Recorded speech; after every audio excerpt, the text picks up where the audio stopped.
अगर आप चैनल पर नए हैं तो प्लीज़ चैनल को सब्सक्राइब जरूर करें। सुनसान सड़क के बीचों बीच आंखों में आंसू लिए खड़ी निया समझ ही नहीं पा रही थी कि आखिर वो किस तरफ जाए। उसने एक बार फिर नजरें उठाकर चारों तरफ देखा। सारा शहर नींद के आगोश में जा चुका था। उसे लग रहा था कि सड़क के दोनों ओर लगी कतारबद्ध लाइटें भी सर झुकाकर उससे बोल रही हैं, मैडम इतनी रात को यहाँ क्यों खड़ी हैं? घर जाइए। घर याद आते ही लगा चांद बादलों से लुका छुपी करके उसे चिढ़ाता हुआ बोल रहा है, और भागो घर से। अब तो यही सड़क पर भटकोगी तुम, या फिर कोई मानव पकड़ कर ले जाएगा उस घिनौने दलदल में जहां से अभी तुम बचकर भाग निकली हो। और लाइट, सड़क, चांद सभी हाँ हाँ कर हंस रहे हैं। ऐसा उसे लग रहा था।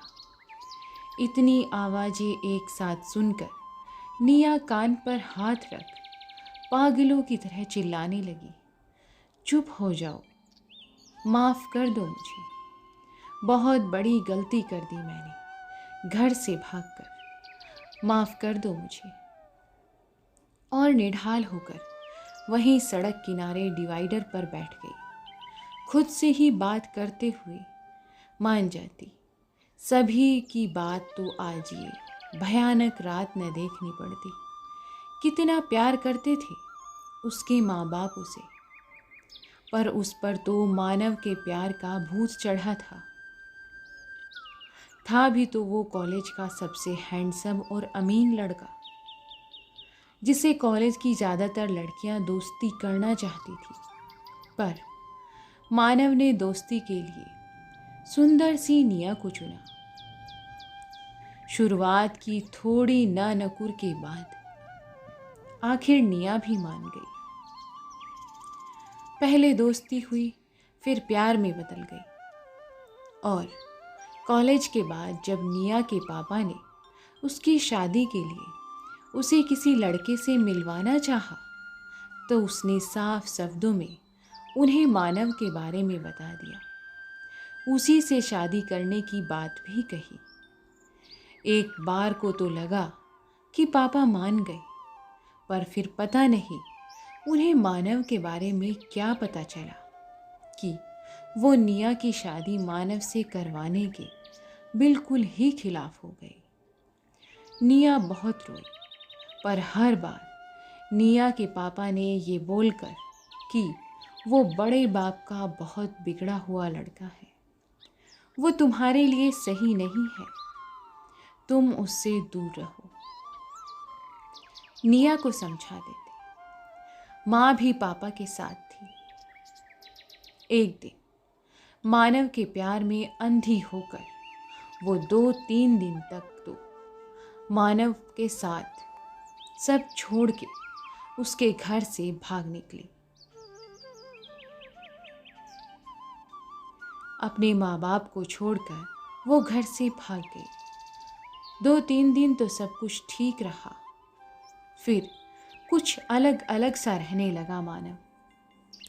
उसे देखकर यूं लगता जैसे वो कोई प्लान बना रहा हो। एक दिन निया ने छुपकर मानव की बातें सुनी।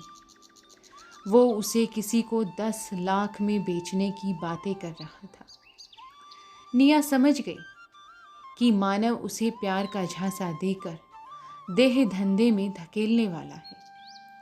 ये बात उसने मानव पर जाहिर नहीं की कि वो उसके प्लान के बारे में जानती है, और एक दिन मौका देखकर वो वहाँ से भाग निकली। निया अपने विचारों में खोई थी कि तभी एक गाड़ी उसके पास आकर रुकी, जिसकी आवाज़ सुनकर बिना कुछ देखे निया बदहवास हो भागने लगी। पीछे कोई निया निया की आवाज़ लगाता हुआ उसके पीछे दौड़ने लगा। आखिर उसने निया को पकड़ ही लिया। निया ने बिना देखे हाथ जोड़कर उससे प्लीज़ मुझे छोड़ दो की रट लगा ली। तभी निया को पकड़े हुए शख्स ने निया को झंझोड़ते हुए कहा, आंखें खोलो निया, मैं हूं तुम्हारा दोस्त केशव। निया ने डरते डरते आंखें खोली और सामने अपने बचपन के दोस्त को देखकर वो फूट फूट कर रोने लगी। केशव निया को सहारा देकर गाड़ी तक लाया और उसे उसमें बिठाकर पानी पिलाया। जब निया थोड़ा शांत हुई तो केशव उसे डांटते हुए बोला, ये क्या है निया? तुम एक बार मानव के चंगुल से छूटकर निकल आई हो तो तुम्हें दोबारा इस तरह सुनसान सड़क पर नहीं आना चाहिए था। अगर वो वापस आ जाता तो सही होता, ले जाकर बेच देता मुझे उस दलदल में। वैसे भी मेरी फिक्र किसे है?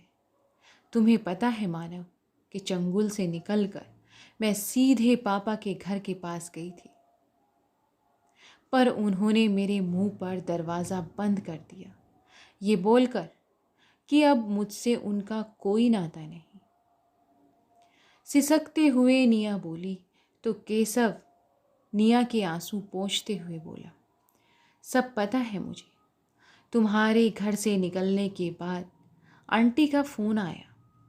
उन्होंने मुझे तुम्हारे बारे में सब बताने के बाद ये भी कहा कि मैं जाकर तुम्हें अपने घर ले जाऊं, क्योंकि अंकल अभी बहुत गुस्से में है।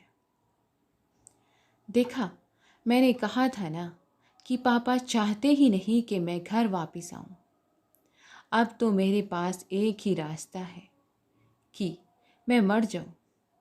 रोते हुए जब ये बात निया ने कही तो केशव गुस्से में निया से चीखते हुए बोला, बस करो, तुम ये खुद को बेचारी बताने का ड्रामा। तुम बस हमेशा अपने बारे में सोचती हो। अंकल के मना करने के बावजूद तुम उस लफंगे मानव के साथ घर से भाग निकले, बिना ये सोचे कि इकलौती बेटी के जाने के बाद तुम्हारे माँ बाप पर क्या बीतेगी।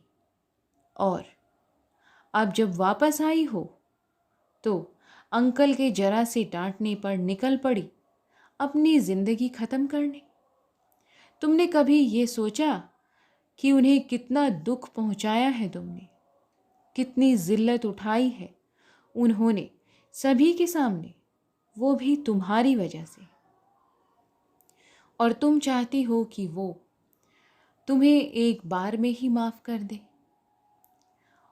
अरे उन्हें थोड़ा टाइम तो दो। तुम्हें उन्हें मनाना चाहिए था। उनके दरवाज़ा बंद करने पर तुम्हें वहीं बैठे रहना चाहिए था। बार बार माफ़ी मांगनी चाहिए थी। दरवाज़ा खुलवाने की कोशिश भी करनी चाहिए थी, न कि यूँ सुनसान सड़क पर निकल आना था फिर से किसी मुसीबत को निमंत्रण देने के लिए। केशव की बातें सुनकर निया को समझ आ गया कि उसने कितनी बड़ी गलती की है, तो वो उसके साथ चल पड़ी अपने माँ पापा से अपने लिए की माफ़ी मांगने के लिए। कहीं ना कहीं उसे विश्वास भी था कि वो लोग उसे माफ़ कर देंगे ज़रूर, और मन ही मन संकल्प भी ले लिया था निया ने कि आज के बाद वो वही करेगी जो उसके मम्मी पापा कहेंगे, क्योंकि दुनिया में माँ बाप से ज़्यादा हमारा भला और कोई सोच ही नहीं सकता। दोस्तों, आपको ये कहानी कैसी लगी? लाइक कमेंट करके ज़रूर बताइएगा, और इसमें कोई गलती हुई हो तो उसके लिए मैं अक्षमा प्रार्थी हूँ। धन्यवाद। ऐसी ही नई कहानियाँ सुनने के लिए आप हमारे चैनल को सब्सक्राइब भी ज़रूर करें। आपका सपोर्ट ही हमें और नई कहानियों के लिए प्रेरित करता है। धन्यवाद।